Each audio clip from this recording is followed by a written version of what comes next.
so baba yako, so ndugu yako, asikuchanganye, sio mama yako. Na sasa niko na swali. Katika hizi marriages ambazo zina fail, ama relationship. Unaona kwa nini zina fail?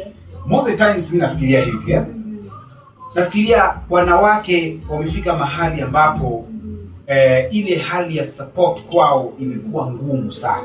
Number one. Number two, support kwao imekuwa ngumu kwa sababu jinsi wamelelewa. Unapata most of the ladies wamekuwa single parents. Wamelea mtoto wao akiwa single.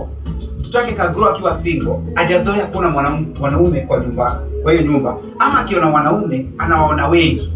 Huyu amekuja leo akaondoka, huyu amekuja kesho akaondoka, kesho kutwa mwingine.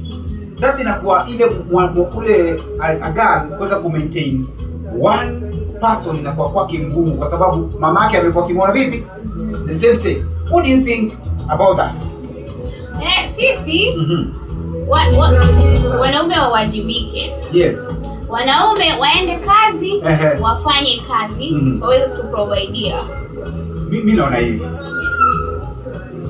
Unajua pia lazima kunakuwa na ile ya kuweza kusaidiana kimaisha. Mwanamke akuje asaidie mwanaume ili nyinyi wote mweze kufanya nini? Mweze kusaidiana kugrow. Lakini sasa kama mwanamke anakuja anasema kwamba mimi pesa yangu ni yangu, pesa yako ni yako.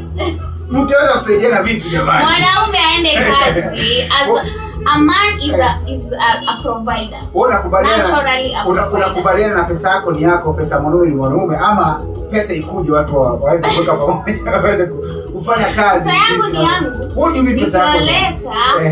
Tuna pesa ya